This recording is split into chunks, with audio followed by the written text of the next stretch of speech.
अभिनव झा की इस अनोखी कक्षा में आपका फिर से एक बार स्वागत है। हम लोग चैप्टर नंबर 1 का फास्ट ट्रैक रिवीजन देख रहे थे।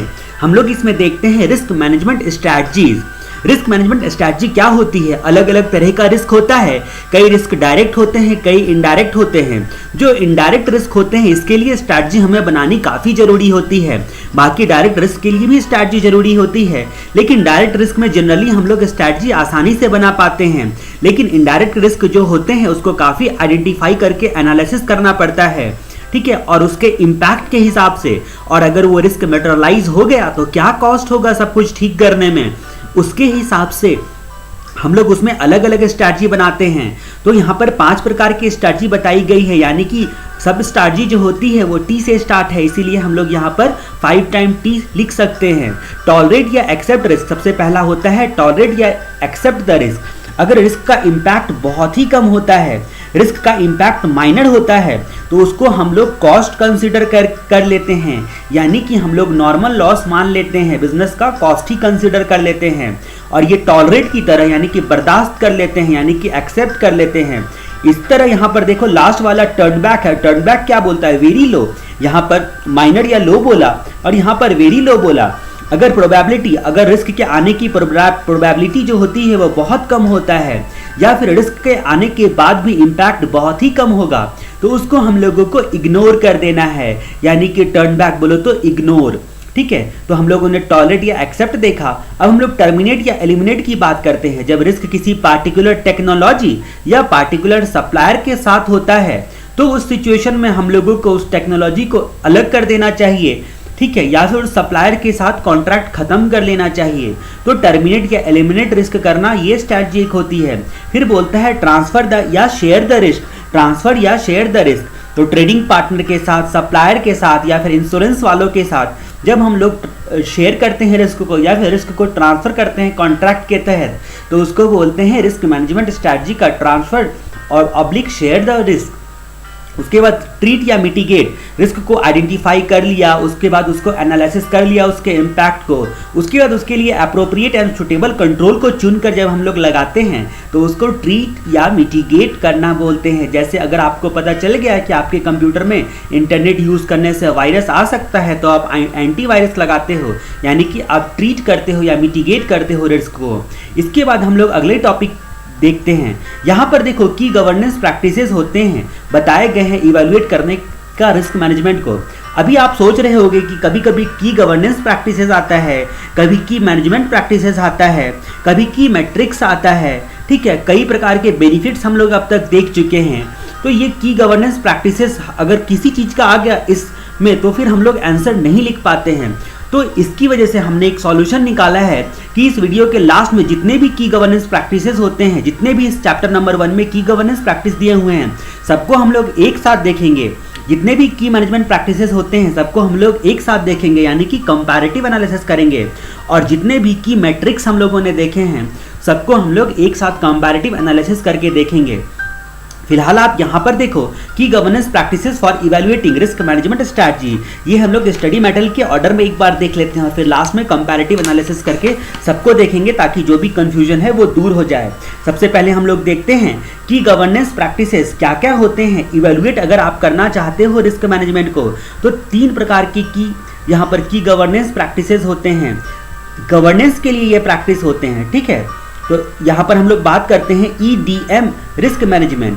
जब की मैनेजमेंट प्रैक्टिसेस आएगा तो CA मर्द आपको याद आना चाहिए। जब की मैनेजमेंट प्रैक्टिसेस आएगा तो आपको CA मर्द याद आना चाहिए। लेकिन जब की गवर्नेंस प्रैक्टिसेस आएगा रिस्क मैनेजमेंट का, जो CA मर्द की फोटो हमने दिखाई थी ना रेगुलर कोर्स की वीडियो में, तो की गवर्नेंस प्रैक्टिसेस में आपको EDM याद आना चाहिए और की मैनेजमेंट प्रैक्टिसेस में CA मर्द याद आना चाहिए। तो यहाँ पर हम लोग बात करते हैं सबसे पहला इवैल्यूएट करना है रिस्क मैनेजमेंट को। ई से इवैल्यूएट, डी से डायरेक्ट और एम से मॉनिटर। जैसा कि हमने कहा था इस चैप्टर में कई बार आएगा, लेकिन ऐसा ना हो कि जब की गवर्नेंस प्रैक्टिसेस जितनी बार आता है उतनी बार आप EDM लिख देते हो, ऐसा ना हो, क्योंकि कहीं कहीं अलग भी हो जाता है। तो की governance practices for evaluating risk management में आपको इवैल्यूएट करना है रिस्क मैनेजमेंट को, डायरेक्ट करना है रिस्क मैनेजमेंट को और यहाँ पर मॉनिटर करना है रिस्क मैनेजमेंट को। इससे पहले हम आपको याद दिला देना चाहते हैं कि की गवर्नेंस प्रैक्टिसेस ऑफ GEIT हम लोगों ने देखा था। की गवर्नेंस प्रैक्टिसेस GEIT का हम लोगों ने देखा था। उसमें हम लोगों ने देखा था इवेल्युएट करना था गवर्नेंस सिस्टम को, डायरेक्ट करना था गवर्नेंस सिस्टम को, और मैनेज करना था गवर्नेंस सिस्टम को।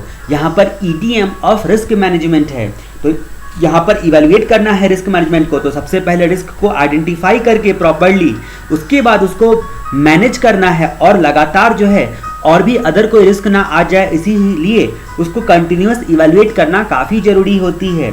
उसके बाद डायरेक्ट करना है रिस्क मैनेजमेंट को, रिस्क मैनेजमेंट के प्रैक्टिसेस के अप्रोप्रिएटनेस को चेक करना, ठीक है, और उसी हिसाब से डायरेक्शन देना कि कितना अप्रोप्रिएट है, ये टॉप मैनेजमेंट का काम होता है। उसके बाद मॉनिटर करना, लगातार जो है न्यू रिस्क एरियाज जो होते हैं जो हमारे बिजनेस के हिसाब से आ सकते हैं, और जो भी कंट्रोल हम लोगों ने लगाया है कहीं हमारा कंट्रोल इनइफेक्टिव ना हो जाए, इस बात के लिए हम लोगों को रिस्क मैनेजमेंट में यहाँ पर प्रैक्टिसेस होती हैं कि उसको लगातार मॉनिटर करते रहना चाहिए। उसके बाद हम लोग आगे देखते हैं यहाँ पर की management practices for implementing risk management. Risk management को आप इम्प्लीमेंट करना चाहते हो, उसके लिए की मैनेजमेंट प्रैक्टिसेस क्या होंगे? तो यहाँ पर हम लोगों को CAMARD, आर लेकिन लास्ट में आना चाहिए क्योंकि हम लोगों को डिफाइन करना है एक्शन को, एक्शन पोर्टफोलियो को डिफाइन करने का लास्ट में रिस्पॉन्स करना पड़ता है। तो ये स्टेप हमारा गड़बड़ाना नहीं चाहिए, बस याद रखने के लिए हम लोग CA इस तरह से याद रख सकते हैं कि मैनेजमेंट प्रैक्टिस इम्प्लीमेंट करने के लिए गया कौन? CA साहब गए, और CA साहब गए तो उसके लिए वो प्रैक्टिस करते हैं, तो की management practices for implementing risk management. तो CA जो गए रिस्क को मैनेज करने के लिए वो MARD हैं, ठीक है, तो MADR, ठीक है, इस तरह से आपको याद रखना है। C से कलेक्ट करना है हम लोगों को रिस्क रिलेटेड डाटा, रिस्क को आइडेंटिफाई करके रिपोर्ट करने के लिए हम लोगों को रिस्क से रिलेटेड जितने भी डाटा है उसको कलेक्ट करना है हम लोगों को, मतलब क्या? CA साहब को, ठीक है, इंफॉर्मेशन सिस्टम ऑडिटर साहब को।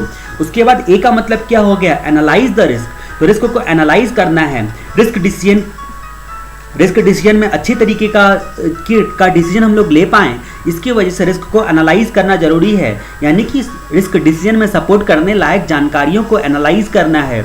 उसके बाद M से हो गया मेंटेन ए रिस्क प्रोफाइल, कब, कितना और कहाँ से रिस्क आ सकता है उसका प्रोफाइल बनाना है, रिस्क प्रोफाइल बनाना है। उसके बाद आर्टिकुलेट करना है रिस्क को, जो भी रिस्क होते हैं उसको दर्शाना है ताकि स्टेक होल्डर लोग जो है अप्रोप्रिएट तरीके से समझ पाए, अदरवाइज स्टेक होल्डर लोगों को समझ ही नहीं आएगा, यानी कि उसको उसके फॉर्म में, उसकी भाषा में, जैसे वो पाई चार्ट में समझेगा तो पाई चार्ट में उसको शो करके बताना है, जिसके लिए हम लोग मैनेजमेंट इंफॉर्मेशन सिस्टम रिपोर्ट का, MIS रिपोर्ट का सहारा ले सकते हैं। उसके बाद बोलता है डिफाइन एक्शन पोर्टफोलियो, क्या क्या पॉसिबल एक्शन हो सकता है रिस्क को मैनेज करने के लिए, सबका डिटेल लिखना है एक प्लेस पर, इसी को बोलते हैं, यानी कि पोर्टफोलियो बनानी है, सारे एक्शन जितने भी हम लोग मैक्सिमम पॉसिबल जो एक्शन ले सकते हैं। उसके बाद लास्ट बोलता है रिस्पॉन्स करना है रिस्क को, यहाँ पर मतलब रिस्पॉन्स अगर आप टाइम पर करोगे तभी आप इम्पैक्ट को कम कर सकते हो या रिस्क से बच सकते हो। तो इस तरह से हम लोगों ने देखा। अब हम लोग बात करते हैं matrix of risk management. Matrix of risk management, तो जैसा कि हम लोगों ने डिस्कस किया था कि कई जगह पर यहाँ पर की गवर्नेंस प्रैक्टिस आएगा, कई जगह पर की मैनेजमेंट प्रैक्टिस आएगा और कई जगह पर मैट्रिक्स आएगा इस चैप्टर में, पार्टिकुलरली इस चैप्टर में, तो वो काफ़ी कंफ्यूज कर देता है। इसकी वजह से हर इन तीनों चीज़ों को, यानी कि गवर्नेंस प्रैक्टिस, मैनेजमेंट प्रैक्टिस और मैट्रिक्स को और बेनिफिट्स को, सबको हम लोग एक साथ पढ़ेंगे, यानी कि कंपैरेटिव एनालिसिस करके पढ़ेंगे पूरे चैप्टर में जो दिया हुआ है उसको सबसे लास्ट में। तो हम लोग बात करते हैं matrix of risk management. Risk management की मैट्रिक की जब भी बात आती है तभी भी आपको परसेंटेज याद आता है, यानी कि जब मैट्रिक्स ऑफ रिस्क मैनेजमेंट आएगा तो कुछ ना कुछ हम लोगों को परसेंटेज में बताना है, ठीक है। तो सबसे पहला पॉइंट हम लोगों को बोलता है कि परसेंटेज, ठीक है, कितना percent business process, IT service और IT इनेबल्ड बिजनेस प्रोसेस को कवर किया है आपके रिस्क असेसमेंट ने। आपके रिस्क असेसमेंट ने कितने परसेंट बिजनेस प्रोसेस को, कितना परसेंट IT सर्विसेज को और कितना परसेंट जो है IT इनेबल्ड बिजनेस जो है आपके ऑर्गेनाइजेशन में, उसको आपके रिस्क असेसमेंट ने कंसीडर किया है, कितने परसेंट को।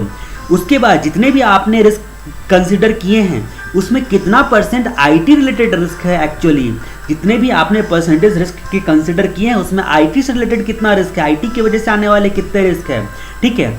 उसके बाद यहाँ पर अगला रिस्क मैनेजमेंट का क्या है कि number of IT related unexpected event, कितने number of IT related incident हुए हैं जिसको हमारे रिस्क असेसमेंट ने ऑलरेडी कवर नहीं किया था, मतलब ऑलरेडी आपने एक्सपेक्ट नहीं किया था। अनएक्सपेक्टेड कितने बार ऐसे इवेंट हो चुके हैं, ठीक है, जो कि आईटी रिलेटेड रिस्क है और जिसको आपने पहले सोचा भी नहीं था कि ऐसा भी हो सकता है। उसके बाद फिर लास्ट वाला आता है फ्रीक्वेंसी, रिस्क प्रोफाइल को और रिस्क जो पोर्टफोलियो है आप उसको कितने फ्रीक्वेंसी पर अपडेट करते हो। तो जैसा कि हम लोगों ने देखा था अभी रिस्क प्रोफाइल बनाना है, रिस्क एक्शन पोर्टफोलियो बनाना है, रिस्क को एनालाइज करना है, ठीक है, तो रिस्क प्रोफाइल मैनेज करना है, ठीक है, तो रिस्क प्रोफाइल को, ठीक है, रिस्क प्रोफाइल को और रिस्क यहाँ पर रिस्क के प्रोफाइल को और रिस्क के पोर्टफोलियो को दोनों को आप कितने फ्रीक्वेंसी पर अपडेट करते हो, ये रिस्क मैनेजमेंट में बताया गया है। उसके बाद हम लोग बात करते हैं कोविड-5, एक बिजनेस फ्रेमवर्क होता है, इसके साथ देखो बिजनेस फ्रेमवर्क लगा हुआ है, इसके साथ 5 लगा हुआ है क्योंकि इसके 5 सेट ऑफ प्रिंसिपल्स होते हैं, 5 प्रिंसिपल होते हैं इसमें।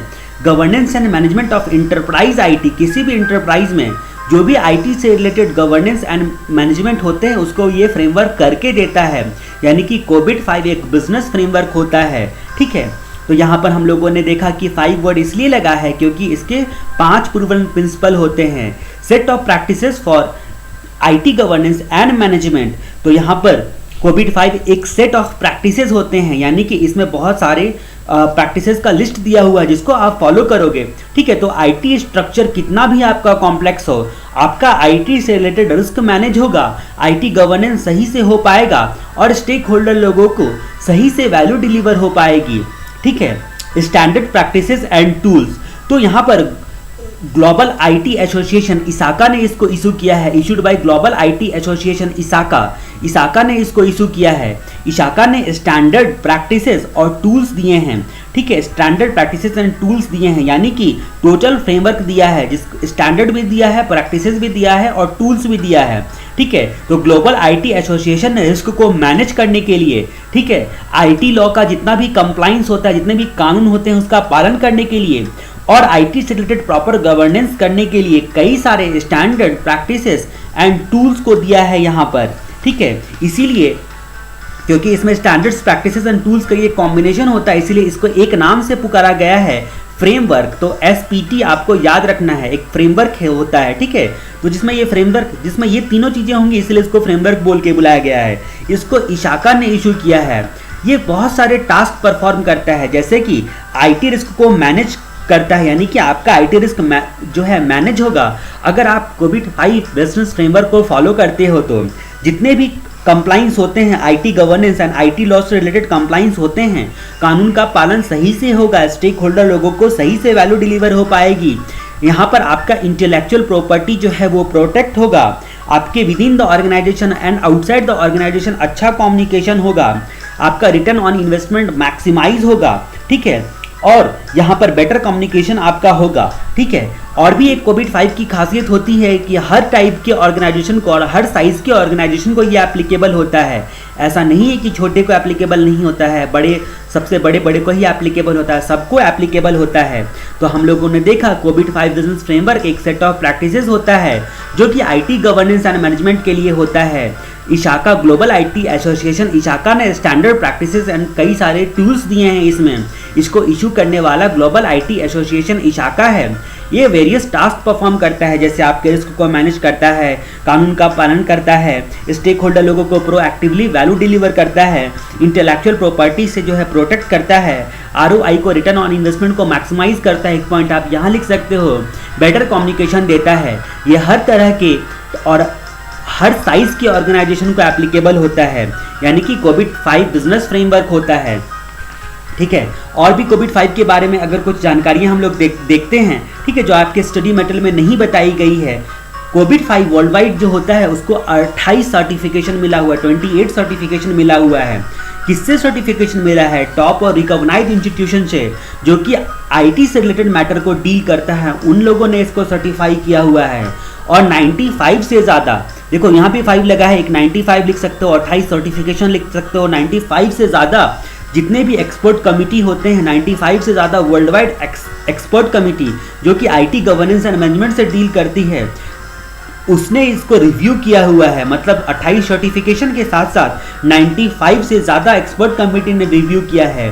कोबिट में कई सारे स्टैंडर्ड, फ्रेमवर्क, गोल और प्रैक्टिसेस होते हैं, मतलब इसमें जितने भी आपके standard practices, world wide best practices को ये इंटीग्रेट करके रखता है। जैसे आपका कोसो, COSO कोसो, ITIL कोसो आपने सार्बेन्स ऑक्सिलरी एक्ट में पढ़ा होगा, सार्बेन ऑक्सिलरी एक्ट में जो ऑडिट में पढ़ा होगा कोसो। उसके बाद ITIL इंफ्रास्ट्रक्चर लाइब्रेरी के बारे में हम लोगों को इसी चैप्टर में पढ़ना है, और सार्बेन्स ऑक्सिलरी एक्ट में दिए गए अदर स्टैंडर्ड प्रैक्टिसेस को ये आपस में इंटीग्रेट करता है। मतलब ये बिजनेस फ्रेमवर्क एक ऐसा होता है कि इसको लगा डाला तो ये एक अम्ब्रेला फ्रेमवर्क की तरह होता है, यानी कि इसके तहत जितने भी वर्ल्ड के बेस्ट स्टैंडर्ड होते हैं सबको इसने कंसिडर कर लिया है, ठीक है। उसके बाद हम लोग बात करते हैं, हाँ, एक और खास बात कोबिट 5 के बारे में कि कोबिट 5 को आप अपने बिजनेस नीड्स के हिसाब से कस्टमाइज कर सकते हो। तो ये एक और बेनिफिट में आप लिख सकते हो कि कस्टमाइज कर सकते हो आप इसको, जो कि आगे चल के हम लोग देखने वाले हैं। अब हम लोग बात करते हैं need for enterprise to use COBIT 5। COBIT 5 का यूज करने का एंटरप्राइज का ऑब्जेक्टिव क्या होता है, क्यों इस्तेमाल करना चाहिए कोबिट 5 को, इसके बारे में हम लोग देखते हैं, ठीक है। तो आपको पता है कि 21st सेंचुरी में जो है वो IT एक्ट को IT पर काफ़ी जोर दिया गया बिजनेस की दुनिया में, ठीक है। और जब IT को आप जोर दोगे तो आपको IT से रिलेटेड बेनिफिट्स को देखना पड़ेगा और IT से रिलेटेड रिस्क को, दोनों को कंसिडर करना पड़ेगा। इसलिए इंटरप्राइज को IT से रिलेटेड रिस्क को और बेनिफिट को बैलेंस करने के लिए कोबिट 5 की ज़रूरत होती है। कोबिट 5 एक ऐसा फ्रेमवर्क होता है, ये ऐसा स्ट्रक्चर, प्रैक्टिसेस एंड टूल्स देता है और वर्ल्ड के सारे बेस्ट प्रैक्टिसेस को इंटीग्रेट करके देता है, जिससे हम लोग IT रिस्क को प्रॉपरली मैनेज कर सके, यानी कि कॉन्फिडेंशियलिटी, इंटीग्रिटी और अवेलेबिलिटी, CIA के लॉस से हम लोगों को बचाया जा सके, और जितने भी कॉन्ट्रैक्चुअल एग्रीमेंट होते हैं या फिर मैंडेटरी कंप्लाइंस होते हैं उसका पालन हो सके IT से रिलेटेड। यानी कि need for enterprise to use IT, balance करने के लिए IT रिस्क को और बेनिफिट्स को, ठीक है। तो इस तरह से हम लोगों ने देखा नीड्स के बारे में, छोटा सा टॉपिक था हमारा। उसके बाद हम लोग अगला पॉइंट देखते हैं, जो आपके स्टडी मेटल में यहाँ पर टॉपिक दिया गया है, जो आपके स्टडी मेटल में 1.10.1 में टॉपिक दिया हुआ है need for enterprise to use COBIT 5, need for enterprise to use COBIT 5। उसी में जो है 5 पॉइंट करीब दिए गए हैं। वो 5 पॉइंट क्या बताते हैं उसके बारे में हम लोग देखते हैं। यहाँ पर लिखा हुआ है covid 5 is intended for enterprise of all types and sizes, includes non profit and public sector. Non profit को भी यहाँ पर ये कोबिट 5 एप्लीकेबल होता है। हम लोगों ने all type and all size तो देखा ही था, लेकिन यहाँ पर नॉन प्रॉफिट को भी एप्लीकेबल होता है, ध्यान रहे। और पब्लिक सेक्टर भी इसको यहाँ पर यूज करता है, यानी कि बिजनेस एंटिटी भी इसको यूज कर सकती है। यहाँ पर is design to deliver business benefit to enterprise. कौन कौन से बिजनेस बेनिफिट, यहाँ पर बिजनेस बेनिफिट वर्ड यूज किया गया है, ठीक है। बिजनेस बेनिफिट कौन कौन से देने के लिए एंटरप्राइज को कोबिट 5 काम आता है। तो यहाँ पर आप कुछ बातें इंक्रीज करता है, कुछ बातें डिक्रीज करता है और कुछ डेवलप करता है। तो यहाँ पर इंक्रीज क्या क्या करता है, IT के इस्तेमाल से वैल्यू क्रिएशन को इंक्रीज करता है, IT के इस्तेमाल से वैल्यू क्रिएशन को इंक्रीज करता है, यूजर का सेटिस्फैक्शन इंक्रीज करता है IT के इस्तेमाल से, और IT की सर्विसेज से यूजर्स का सेटिस्फैक्शन जो है वो इंक्रीज करता है। उसके बाद एंटरप्राइज जितने भी IT रिलेटेड एक्टिविटी या रिसोर्सेज हमने लगा रखे हैं वो एंटरप्राइज के हित के डायरेक्शन में हो और एंटरप्राइज को काम आए, खाली ना पड़ा हुआ हो। तो एंटरप्राइज का इन्वॉल्वमेंट IT रिलेटेड एक्टिविटीज में इंक्रीज करता है। उसके बाद compliance with law and regulation and agreement, जितने भी IT से रिलेटेड कानून है उसका पालन करता है, यानी कि इस बात का एश्योरेंस देता है। उसके बाद कुछ बातों को डिक्रीज करता है। डिक्रीज करने में सबसे पहला है हमारा IT रिलेटेड रिस्क को डिक्रीज करता है, तो रिस्क को रिड्यूस करता है, आपको पता ही है कोबिट 5। उसके बाद यहाँ पर डेवलप, एक पॉइंट हम लोग यहाँ पर डेवलप में देखते हैं, ज्यादा बिजनेस फोकस्ड IT सॉल्यूशन और सर्विसेज डेवलप करता है। More business focused IT solutions and services ये डेवलप करता है। तो ये खासियत होती है। बिजनेस बेनिफिट क्या होता है, इंक्रीज करता है IT यूज से वैल्यू क्रिएशन, IT के सर्विसेज से यूजर सेटिस्फैक्शन, इंटरप्राइज का इन्वॉल्वमेंट IT एक्टिविटीज में, compliance with law and regulation and agreements, केवल कानूनी का कंप्लाई नहीं, जितने भी आपने कॉन्ट्रैक्चुअल एग्रीमेंट वगैरह सब करके रखे उसका भी कंप्लायंस में इंक्रीज करता है, और डेवलप करता है ज्यादा business focused IT solution and services को। तो ये इसके कुछ बिजनेस बेनिफिट्स होते हैं। उसके बाद हम लोग देखते हैं इंटीग्रेटिंग कोविड-5 विथ अदर फ्रेमवर्क के साथ किस तरह से इंटीग्रेट होता है।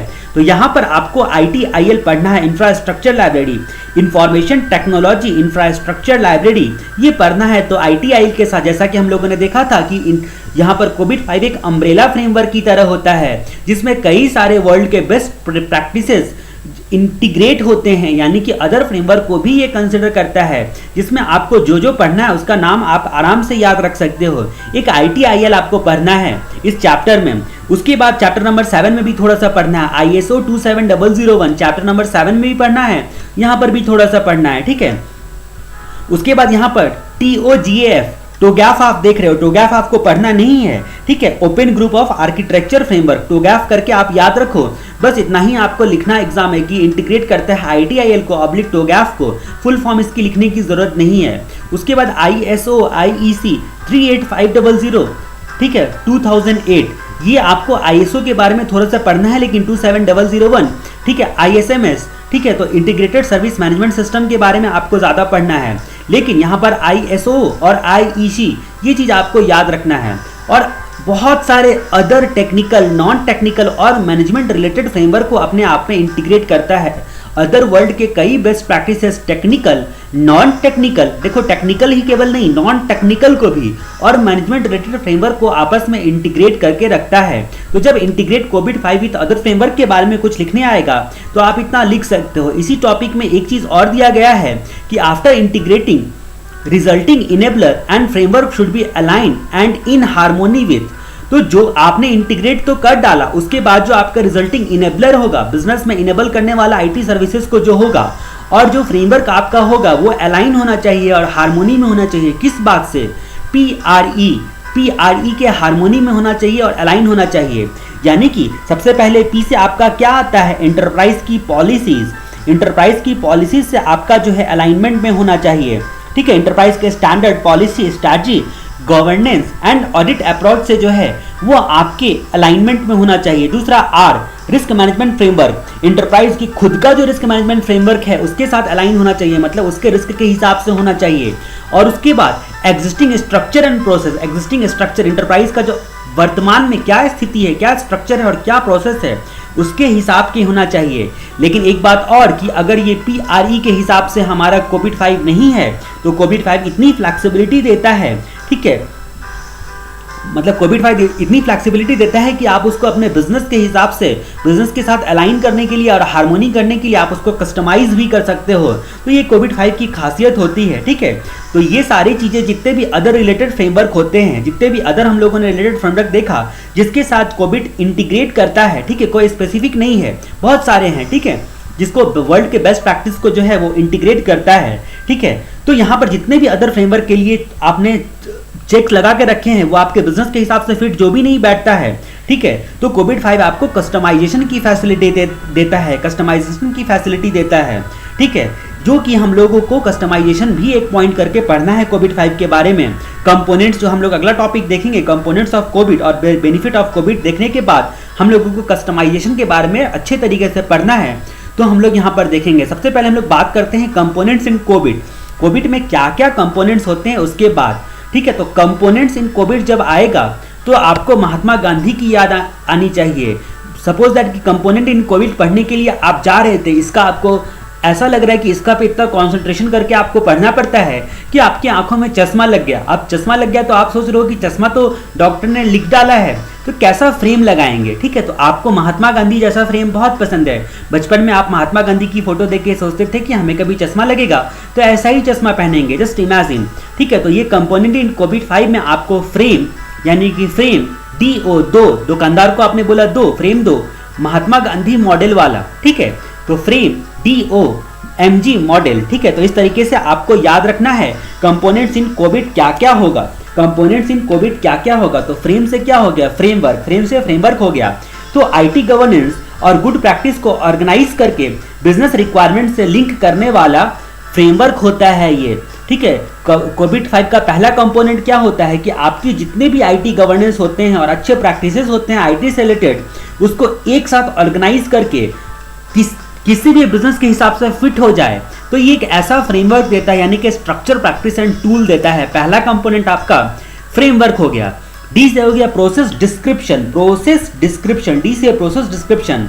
प्रोसेस डिस्क्रिप्शन में प्लान, रन, बिल्ड और मॉनिटर के साथ पूरे बिजनेस मॉडल का प्रोसेस डिस्क्राइब किया जाता है, यानी कि आप बिजनेस प्रोसेस को कैसे चलाओगे इस चीज को डिस्क्राइब करता है ये। दूसरा कंपोनेंट होता है कि आपको प्रोसेस डिस्क्राइब करना पड़ेगा। कंपोनेंट्स मतलब क्या, ये सब अगर मिल जाए आपस में तो कोविड 5 सिस्टम बन जाएगा, कोविड एक सिस्टम बन जाएगा अगर ये सारे कंपोनेंट्स आपस में मिल जाए तो प्रोसेस डिस्क्रिप्शन तो यहां पर क्या बोलता है कि पूरे बिजनेस प्रोसेस का जो मॉडल होता है उसको डिस्क्राइब किया जाता है। यहां पर पूरे बिजनेस मॉडल का जो प्रोसेस होता है, खासकर आईटी से रिलेटेड प्रोसेस को डिस्क्राइब किया जाता है यहां पर। उसके बाद कंट्रोल ऑब्जेक्टिव्स तो आईटी प्रोसेस तो आपने डिस्क्राइब कर डाला। आईटी प्रोसेस पर पूरा कंट्रोल लगाने के लिए कोविड 5 में कंट्रोल ऑब्जेक्टिव को कंपोनेंट रखा गया है। यहां पर जो आपका प्रोसेस आपने डिस्क्राइब किया गया उस पर कंट्रोल लगाना है। उसके बाद मैनेजमेंट गाइडलाइंस, ठीक है, मैनेजमेंट गाइडलाइंस जो होता है मैनेजमेंट को गाइड करके देता है कोविड 5, ठीक है, कोविड 5 मैनेजमेंट को गाइड करके देता है। एक टर्म आपको यहां पर याद रखना है, RACI चार्ट, ठीक है, RACI चार्ट। तो RACI चार्ट क्या होता है, रिस्पॉन्सिबिलिटी इस चार्ट के थ्रू डिस्ट्रीब्यूट की जाती है विद इन द ऑर्गेनाइजेशन। तो ये मैनेजमेंट को गाइडलाइंस देता है RACI चार्ट के थ्रू। कोविड 5 जो होता है मैनेजमेंट को गाइडलाइंस देता है RACI चार्ट के थ्रू, यानी कि रिस्पॉन्सिबिलिटी असाइन करता है ऑर्गेनाइजेशन में परफॉर्मेंस को इवेल्युएट करने के लिए, ठीक है, और सभी प्रोसेस जितने भी बिजनेस प्रोसेस होते हैं वो सही तरीके से इलस्ट्रेट हो जाए ताकि मैनेजमेंट उसको अच्छे तरीके से कोविड का पालन कर सके। इसलिए मैनेजमेंट को गाइडलाइंस देता है। जब आप किसी प्रोडक्ट को खरीद के लाते हो उसका यूजर्स गाइडलाइंस होता है, उसमें यूजर गाइड होता है कैसे आप यूज कर सकते हो। तो कोविड 5 में मैनेजमेंट वालों के लिए गाइडलाइंस होता है, ये भी एक कंपोनेंट होता है, खास कंपोनेंट एक होता है। यहां पर एक टर्म आपको याद रखना है, RACI चार्ट। RACI चार्ट जो होता है रिस्पॉन्सिबिलिटी एलोकेट करने के लिए चार्ट होता है, जिसका फुल फॉर्म हम लोग आगे देखने वाले हैं। लेकिन फिलहाल आप RACI चार्ट, जब भी कोविड में मैनेजमेंट आएगा, मैनेजमेंट गाइडलाइंस की बात आएगी, कभी भी मैनेजमेंट वर्ड आएगा कोविड 5 में, आपको मैनेजमेंट के बारे में कुछ लिखना है तो रिस्पॉन्सिबिलिटी एलोकेट करने के लिए RACI चार्ट का इस्तेमाल किया जाता है। ये बस आप याद रखना। उसके बाद बात करते हैं लास्ट वाले कंपोनेंट की बात, मॉडल, यानी कि मैच्योरिटी मॉडल की बात करते हैं, ठीक है। हर जितने भी प्रोसेस होते हैं, ठीक है, कितने भी प्रोसेस हम लोगों ने देखे हैं, उसकी आईटी से रिलेटेड जो भी प्रोसेस होंगे उसकी कैपेबिलिटी का असेसमेंट करना है और लगातार जो है कंट्रोल से डिविएशन ना आ जाए उसके गैप को पूरा करने के लिए, यानी कि कंट्रोल को हमेशा अपडेट करने के लिए मैच्योरिटी मॉडल होता है। यानी कि आपके कोविड को की कई अवस्था होती है, साइकिल के कोविड साइकिल की कई साइकिल के फॉर्म में जो है वो धीरे धीरे आपको परफेक्ट बनाता है और परफेक्ट बनाने के लिए लगातार जो होता है वो आपकी कैपेबिलिटी को जज करते रहता है, असेसमेंट करते रहता है और एक्सपेक्टेड से आपका जो है आईटी का यूज सही दिशा में चला जाए, यानी कि एक्सपेक्टेड से डिविएशन न हो पाए। इस गैप को पूरी तरह से जो एक परफेक्ट मॉडल में ढाल कर रखता है, ठीक है, तो इसीलिए इसको मैच्योरिटी मॉडल कहा गया है। तो ये कंपोनेंट इन कोविड 5 जब आएगा तो आपको फ्रेम तो महात्मा गांधी मॉडल का याद आना चाहिए। फ्रेम से फ्रेमवर्क, डी से प्रोसेस डिस्क्रिप्शन, उसके बाद कंट्रोल ऑब्जेक्टिव्स, मैनेजमेंट गाइडलाइंस और मैच्योरिटी मॉडल। तो ये 5 प्रकार के कंपोनेंट्स हैं, आपके कोविड 5 के 5 प्रकार के कंपोनेंट्स हैं। तो आपको याद रखना है कोविड 5 के 5 प्रिंसिपल है, 5 कंपोनेंट है और 7 इनेबलर है। 5 प्रिंसिपल, 5 कंपोनेंट और 7 इनेबलर, ठीक है। तो 5 प्रिंसिपल हम लोगों को देखना है, अभी 7 इनेबलर्स देखने हैं और यहाँ पर कंपोनेंट्स 5 प्रकार के हम लोगों ने देख ही लिया और कोविड 5 में 5 लगा हुआ है, तो आप इन चीज़ों को आसानी से याद रख सकते हो। अब हम लोग बात करते हैं बेनिफिट ऑफ कोविड 5। कोविड 5 के आखिर बेनिफिट क्या क्या होते हैं उसके बारे में हम लोग बात करते हैं यहाँ पर। तो सबसे पहले हम लोग बेनिफिट देखते हैं, achieve objective of governance and management. Achieve करता है ऑब्जेक्टिव्स गवर्नेंस एंड मैनेजमेंट का। इंटरप्राइज आईटी में कोविड 5 का फ्रेमवर्क इनेबल करता है इंटरप्राइज आईटी के ऑब्जेक्टिव को पाया जा सके। और इंटरप्राइज आईटी का ऑब्जेक्टिव क्या होता है, इंटरप्राइज इंफॉर्मेशन टेक्नोलॉजी का ऑब्जेक्ट होता है कि सही तरीके से गवर्नेंस एंड मैनेजमेंट हो पाए। Creating optimal value from use of IT, ठीक है, क्रिएट करता है, यानी कि रीजनेबल रिस्क लेकर ऑप्टिमाइज बेनिफिट देने की कोशिश करता है, यानी कि आईटी रिस्क को और बेनिफिट्स को बैलेंस करता है, यानी कि ऑप्टिमल वैल्यू देता है हम लोगों को एक एक मतलब तय किए हुए रिस्क में, ऐसा नहीं हो बैलेंस रिस्क में ही हमें ज्यादा रिस्क नहीं लेने देता है, एक परफेक्ट रिस्क में ही हम लोगों को ज्यादा से ज्यादा बेनिफिट देने की कोशिश करता है। Manage IT end to end, holistic approach से आईटी को एंड टू एंड जो है मैनेज करता है पूरे इंटरप्राइज में, यानी कि इंटरप्राइज के एक छोर से लेकर दूसरे छोर तक पूरे ऑर्गेनाइजेशन में एंड टू एंड, ठीक है। पूरे इंटरप्राइज में जितने भी आईटी फंक्शनल एरिया होते हैं उसकी रिस्पॉन्सिबिलिटी और सारे स्टेक होल्डर के टास्क को जो है प्रॉपर तरीके से डिफाइन करके तब जो है इंटरप्राइज आईटी में जितने भी आईटी रिलेटेड एक्टिविटीज होते हैं उसको मैनेज करता है। Manage IT related risk and ensure compliance security and privacy, यहाँ पर इंटरप्राइज को हेल्प करता है रिस्क, सिक्योरिटी, प्राइवेसी और कंप्लायंस को मैनेज करने के लिए। ये चौथा बेनिफिट होता है। पांचवा होता है increase benefit business user satisfaction, जो भी बिजनेस यूजर होंगे, आईटी के यूजर जितने भी होंगे उसके लिए क्लियर पॉलिसी, प्रॉपर प्रैक्टिस से बिजनेस यूजर का सेटिस्फैक्शन को इंक्रीज करता है, मतलब खुश हो जाते हैं बिजनेस यूजर लोग। उसके बाद useful for all size and all types of entities, commercial हो या नॉन कमर्शियल, पब्लिक सेक्टर हो, सब तरह के एंटरप्राइज को और हर साइज के एंटरप्राइज को जो है यूजफुल होता है ये, useful for all size and all types of entities. उसके बाद 7वां नंबर पॉइंट आता है सपोर्ट कंप्लायंस, न केवल लीगल बल्कि कॉन्ट्रैक्चुअल एग्रीमेंट, आपका केवल कानूनी कंप्लायंस का पालन नहीं करता है, आपके कॉन्ट्रैक्चुअल एग्रीमेंट, आपके ऑर्गेनाइजेशन की इंटरनल पॉलिसी सबका कंप्लायंस करके देता है। तो ये सारे बेनिफिट्स होते हैं कोविड-5 के। कौन कौन से बेनिफिट होते हैं? तो यहां पर सबसे पहला हम लोगों ने बेनिफिट क्या देखा, achieve objective of governance and management enterprise IT में कोविड-5 जो होता है, कोविड-5 फ्रेमवर्क इनेबल करता है कि इंटरप्राइज के पूरे ऑब्जेक्टिव को पाया जा सके, यानी कि आईटी गवर्नेंस एंड मैनेजमेंट अच्छे से हो सके। Create optimal value from use of IT, IT का रिस्क और बेनिफिट्स को बैलेंस करके ऑप्टिमल वैल्यू क्रिएट करता है। Manage IT end to end, जितने भी आईटी फंक्शनल एरिया होते हैं उसमें आईटी को मैनेज करता है। और जब मैनेज की बात आएगी तो आप RACI चार्ट एक लिख सकते हो, RACI चार्ट का इस्तेमाल करता है। उसके बाद manage IT related risk and ensure compliance security and privacy, IT के जितने भी रिस्क होते हैं उसको मैनेज करता है और इंश्योर करता है कंप्लायंस हो, कंप्लायंस को इंश्योर करता है, सिक्योरिटी को इंश्योर करता है और प्राइवेसी को इंश्योर करता है। यहाँ पर इंश्योर कंप्लायंस है। और यहाँ पर 7वां नंबर पॉइंट में आप सपोर्ट कंप्लायंस देख सकते हो लास्ट पॉइंट में। Increase benefit business user satisfaction को इंक्रीज करता है, सारे साइज और सारे टाइप के एंटिटीज को एप्लीकेबल होते हैं, ना केवल कमर्शियल को, नॉन कमर्शियल को भी सपोर्ट करता है कंप्लायंस का पालन करने में, एग्रीमेंट का पालन करने में और इंटरनल पॉलिसी का पालन करने में। ये सारे कोविड-5 के बेनिफिट होते हैं। उसके बाद हम लोग बात करते हैं कस्टमाइजिंग कोविड-5 एज पर रिक्वायरमेंट। जैसा कि हम लोगों ने डिस्कस किया था कि कोविड-5 को आप रिक्वायरमेंट के हिसाब से आप कस्टमाइज कर सकते हो, ठीक है। तो कस्टमाइज होने के कारण किस किस तरह के नीड्स को पूरा होता है, तो कस्टमाइज कर सकते हो ये तो पता है, लेकिन यहाँ पर एक्चुअल क्वेश्चन है कि कस्टमाइज करने के कारण आप किस किस और भी नीड्स को पूरा कर सकते हो, ठीक है। तो गर्ल का एक्टिव फाइनेंशियल नीड्स को पूरा कर सकते हो, तो एक्टिव फाइनेंशियल नीड्स को पूरा कर सकते हो। बस इतना आपको याद रखना, कस्टमाइज करके क्या फायदा हो सकता है, तो GIRL एक्टिव फाइनेंशियल प्रोसेस, ठीक है। तो यहां पर हम लोग बात करते हैं, या फिर ऐसा भी बोल सकते हो कि girls active in financial process, इस तरह से आपको याद रखना है, जिससे क्या हो गया, गवर्नेंस एंड इंटरप्राइज आईटी के नीड्स को पूरा कर सकते हो, इंफॉर्मेशन सिक्योरिटी के नीड्स को पूरा कर सकते हो, रिस्क मैनेजमेंट के नीड्स को पूरा कर सकते हो, लॉ एंड रेगुलेशन के कंप्लायंस को नीड को पूरा कर सकते हो।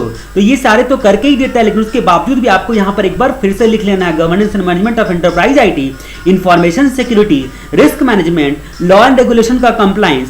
और उसके बाद बोलता है कि एक्टिविटीज, ठीक है। तो एश्योर एक्टिविटीज, जो भी आपकी जरूरी काम है, जो भी पॉलिसीज हैं, जितने भी एक्टिविटीज हैं, इन सबको भी आप इसमें कस्टमाइज करके डाल सकते हो। और फाइनेंशियल प्रोसेसिंग जो भी होता है आपका, या फिर CSR रिपोर्टिंग होता है, कॉर्पोरेट सोशल रिस्पॉन्सिबिलिटी रिपोर्टिंग होता है, इसका रिक्वायरमेंट आज के डेट में कंपनीज एक्ट 2013 ने आपका मैंडेटरी करके रखा हुआ है। तो आप इसको भी कस्टमाइज करके इस चीज को भी डाल सकते हो कि भाई हमारा भी ये भी CSR करना भी हमारे लिए काफी जरूरी फैक्टर होता है। तो कस्टमाइज कोविड-5 एज पर रिक्वायरमेंट के हिसाब से आप कोविड-5 को कस्टमाइज कर सकते हो। उसके बाद हम लोग बात करते हैं 5 प्रिंसिपल्स ऑफ कोविड-5 के 5 प्रिंसिपल्स। तो यहां पर हम लोग 5 प्रिंसिपल क्या क्या होते हैं, तो सैफ अली खान सेपरेट होली खेलता है, ठीक है। तो SEF हम लोगों ने सैफ का लिया, SEF हम लोगों को बस स्पेलिंग ऐसे ही लिखना है, SEF यानी कि सिंगल होली सेपरेट खेलता है। तो सैफ अली खान अकेला और सेपरेट होली खेलता है, मतलब खुद ही के बाल्टी में खुद ही कलर डालता है, उसके बाद खुद ही के ऊपर होली के दिन वो रंग लगाता है। तो इस तरह से हम लोग को इमेजिन कर सकते हैं 5 प्रिंसिपल ऑफ कोविड 5। तो पहला क्या होता है, वैसे इसमें मेमोरी टेक्निक की जरूरत नहीं है। प्रिंसिपल 1 होता है meeting stakeholder needs, stakeholder की आवश्यकताओं को पूरा करता है। प्रिंसिपल नंबर 1 हमारा क्या होता है, स्टेक होल्डर नीड्स को पूरा करता है। तो इसमें आप 3 पॉइंट में आंसर को लिख सकते हो, 3 तरीके से आप आंसर को लिख सकते हो। जैसा कि आपको पता है कि एग्जाम में जो है पॉइंट में आंसर लिखने होते हैं आपको, तो अच्छा मार्क्स आता है। तो मीटिंग्स स्टेक होल्डर नीड्स, तो सबसे पहले लिख सकते हो वैल्यू क्रिएशन, की पॉइंट्स आपका वैल्यू क्रिएशन हो गया। रिस्क और रिसोर्सेज का ऑप्टिमल यूज करके स्टेक होल्डर लोगों को वैल्यू डिलीवर करके देता है, यानी कि वैल्यू क्रिएट करके देता है स्टेक होल्डर लोगों को। रिस्क और आईटी से रिलेटेड जो भी रिस्क होते हैं और आईटी रिसोर्सेज यानी कि आईटी रिसोर्सेज एंड सर्विसेज, उसका ऑप्टिमल यूज करके स्टेक होल्डर लोगों को वैल्यू डिलीवर करता है।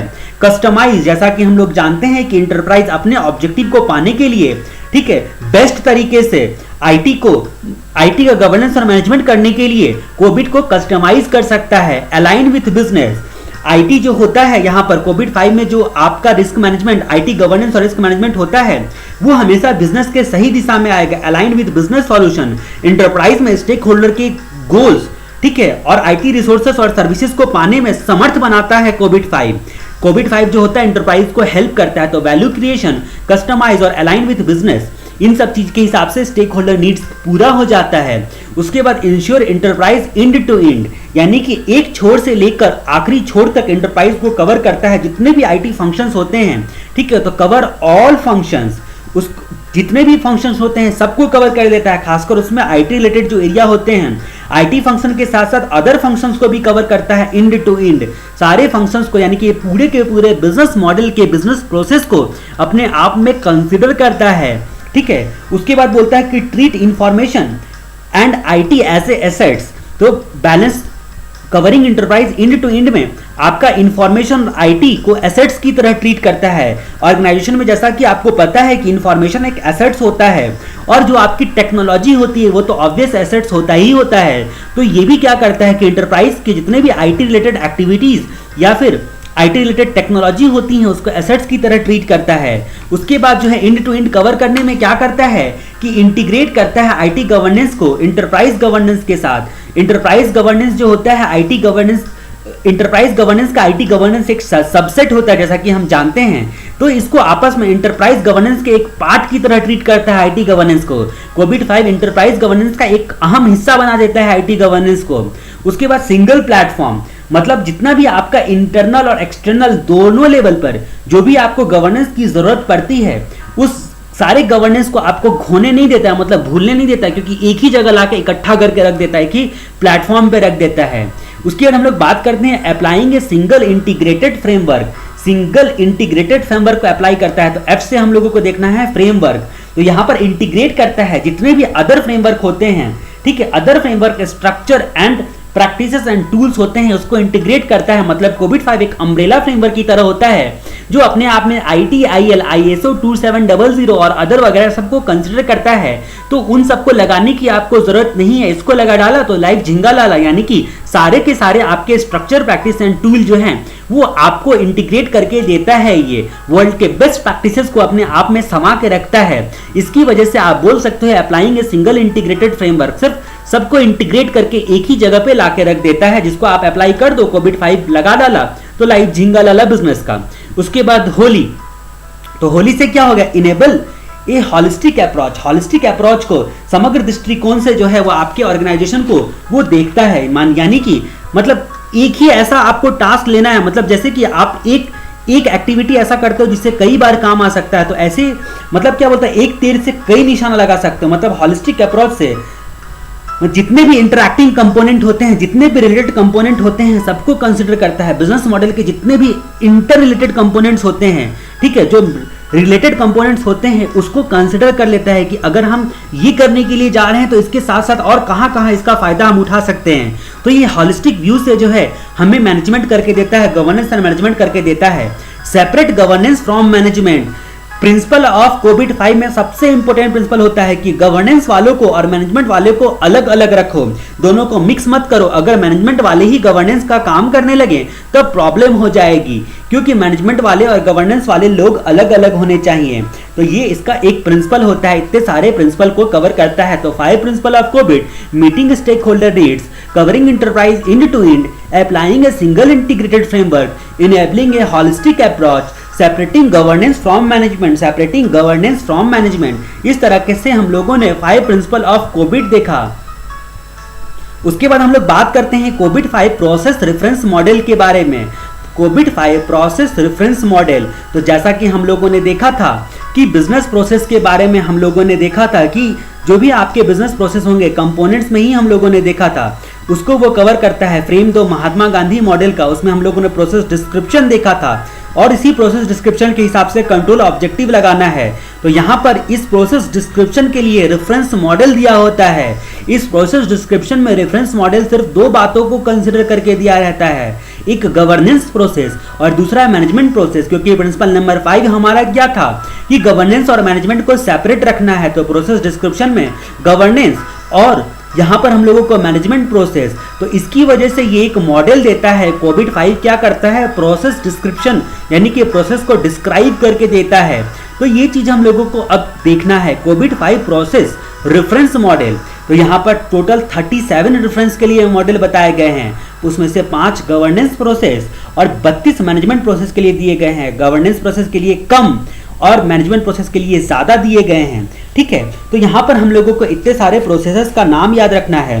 तो जितने भी number of governance and management होते हैं कोविड किसी भी इंटरप्राइज में, उसको 2 कैटेगरी में बांटता है ताकि ठीक से अप्लाई हो पाए। एक जो है वहां पर आपका इफेक्टिव तरीके से और यहाँ पर सिस्टमैटिक तरीके से आप जो है यहाँ पर मैनेजमेंट कर पाओ और गवर्नेंस प्रोसेस को निभा पाओ, इसकी वजह से 2 कैटेगरी में बांट के रखता है। ये मॉडल परफेक्ट तब माना जाता है किसी भी इंटरप्राइज में जब वो अपने जो उस इंटरप्राइज के बिजनेस प्रोसेस और सिचुएशन को इसी लैंग्वेज में डिफाइन कर पाता है। ये प्रोसेस रेफरेंस मॉडल इफेक्टिव तब हो पाता है जब अपने फॉर्मूला, अपने फ्रेमवर्क में किसी भी इंटरप्राइज के गवर्नेंस को और मैनेजमेंट को अपने हिसाब से डिस्क्राइब कर पाता है। ठीक है, तब ये मॉडल को परफेक्ट माना जा सकता है। आपका स्टडी मेटल ऐसा लिखा हुआ है। रेफरेंस के जितने भी प्रोसेस होते हैं उसको इंटरप्राइज 2 पार्ट में बांटता है।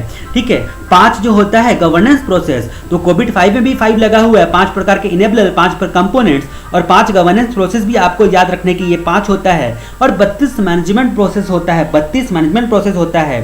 तो यहाँ पर जो गवर्नेंस प्रोसेस होता है, तो जैसा कि आपको पता है गवर्नेंस करना क्या होता है, हम लोगों ने गब्बर सिंह की स्टडी देखी थी, वहां पर हम लोगों ने देखा था कि मीन्स एंड मैकेनिज्म देना स्टेक होल्डर लोगों को, ताकि वो बहुत सारे ऑप्शंस को इवैल्यूएट कर सके, उसी हिसाब से डायरेक्शन सेट कर सके और जो डायरेक्शन दिया है उसका मॉनिटर कर सके। तो ईडीएम के लिए प्रैक्टिसेस देता है, जो कि 5 प्रकार के प्रैक्टिसेस होते हैं। ईडीएम 01 से लेके ईडीएम 05, इवैल्यूएट, डायरेक्ट और मॉनिटर 01 से लेके 05 तक। ईडीएम 03 हम लोगों को एक रिस्क ऑप्टिमाइजेशन के बारे में पढ़ना है। कभी भी रिस्क को मैनेज करना पड़ता है तो 2 चीजों की आवश्यकता होती है। एक, रिस्क को इंश्योर करना पड़ता है, रिस्क ऑप्टिमाइजेशन को इंश्योर करना पड़ता है। मतलब आपको बुखार आ रहा है, इस बात को थर्मामीटर की तरह बताता है। ये ईडीएम 03 होता है, इंश्योर करता है कि रिस्क ऑप्टिमाइज हो रहा है। और रिस्क को मैनेज करने के लिए एपीओ 12 का इस्तेमाल किया जाता है, एपीओ 12 का इस्तेमाल किया जाता है। रिस्क को मैनेज करने के लिए एपीओ 12 का इस्तेमाल किया जाता है। तो रिस्क ऑप्टिमाइजेशन को इंश्योर करने के लिए ईडीएम 03 का इस्तेमाल होता है। यहाँ पर 32 मैनेजमेंट प्रोसेस के नाम हम लोगों को बस याद रखने हैं। 32 मैनेजमेंट प्रोसेस जो होता है, इसमें आपको एपीओ, बीएआई, डीएसएस, मियाँ, ठीक है। तो अप्पू अपनी बाई से डीएसएस पढ़ता है मियाँ। बस आपको इस तरह से याद रखना है कि अप्पू अपनी बाई से डिसीजन सपोर्ट सिस्टम यानी कि डीएसएस, जो हमको चैप्टर नंबर 2 में पढ़ना था, ठीक है, चैप्टर नंबर 2 में पढ़ना है उसके बारे में। तो एपीओ, बाई, डीएसएस, मियाँ, तो ये वर्ड आपको याद रखना है। डीएसएस, ये बाई और ये एमईए, और एपीओ से अप्पू को याद रखना है, अप्पू को याद रखना है, ठीक है। और यहाँ पर बोलता है कि एपीओ, यहाँ पर मैनेजमेंट प्रोसेस में पहला होता है अलाइन, प्लान एंड ऑर्गेनाइज। इसमें 13 टोटल प्रोसेस होते हैं। आपको कैसे याद रहेगा 01 से 13, क्योंकि आपको एपीओ 12 पढ़ना है। जैसा कि मैंने बोला एपीओ 12 तो आपको याद रखना ही है, यानी कि मैनेज रिस्क। उसमें एक एक्स्ट्रा याद रखो, मैनेज करना है रिस्क को, उसमें से एक एक्स्ट्रा याद रखो, एपीओ 01 से लेके 13 यानी कि मैनेज रिस्क। उसके बाद बाई, BAI, तो यानी कि 10 तो यानी कि बोलता है कि मान लो कि आपकी बाई आपसे 10 तारीख को तनख्वाह लेती है, आपके घर में जो बाई आती है वो 10 तारीख को आपसे सैलरी लेती है, तो BAI से बिल्ड एक्वायर एंड इंप्लीमेंट, तो ठीक है 01 से 10 बिल्ड एक्वायर एंड इंप्लीमेंट। और उसके बाद DSS की बात हम लोग करते हैं, यहां पर डिसीजन सपोर्ट सिस्टम नहीं होता, यहां पर डिलीवर सर्विस एंड सपोर्ट होता है, ठीक है। तो ये 6 तो डिलीवर सपोर्ट एंड सर्विसेज की बात करते हैं। तो 6 तारीख को मान लो आपके अपने बाइक का सर्विसिंग करवाने के लिए जाना है, ठीक है। तो DSS में आपको डिलीवर सर्विस एंड सपोर्ट, तो 01 से लेकर 6 10 तारीख को बाइक को सैलरी देनी है और 6 तारीख को बाइक को सर्विसिंग कराने के लिए ले जाना है, तो 01 से 6। और MEA की बात करते हैं, मॉनिटर इवेल्युएट एंड असेसमेंट करना, ये सिर्फ 3 होता है 01 से लेकर 3। इसमें 02 आपको पढ़ना है, MEA 02 इंटरनल कंट्रोल के बारे में बताता है, और 03 बताता है कंप्लायंस विथ एक्सटर्नल रिक्वायरमेंट। केवल 1 नहीं पढ़ना है, तो MEA 02 इंटरनल कंट्रोल और 03 कंप्लायंस विथ एक्सटर्नल कंट्रोल के बारे में, एक्सटर्नल कंप्लायंस के बारे में बताता है, ठीक है। एक्सटर्नल रिक्वायरमेंट जितने भी होते हैं उसका कंप्लायंस, तो MEA 02 internal control, 03 compliance with external requirement. तो आपको याद रखना है अपू अपने बाई से DSS पढ़ता है मियाँ, ठीक है। तो APO से हम लोगों ने देखा अलाइन, प्लान एंड ऑर्गेनाइज, ठीक है। इसमें APO 12 आपको पढ़ना है, मैनेज रिस्क, बाई को 10 तारीख को सैलरी देनी है, यानी कि आपको बिल्ड एक्वायर एंड इंप्लीमेंट 10 तारीख को। उसके बाद DSS से हम लोगों ने देखा डिलीवर सर्विस एंड सपोर्ट, 6 तारीख को ले जाना है बाइक को सर्विसिंग करवाने के लिए 01 से लेकर 06। और MEA मतलब क्या, 01 से लेकर 03, 02 आता है आपका इंटरनल कंट्रोल, 03 से आता है कंप्लायंस विद एक्सटर्नल रिक्वायरमेंट।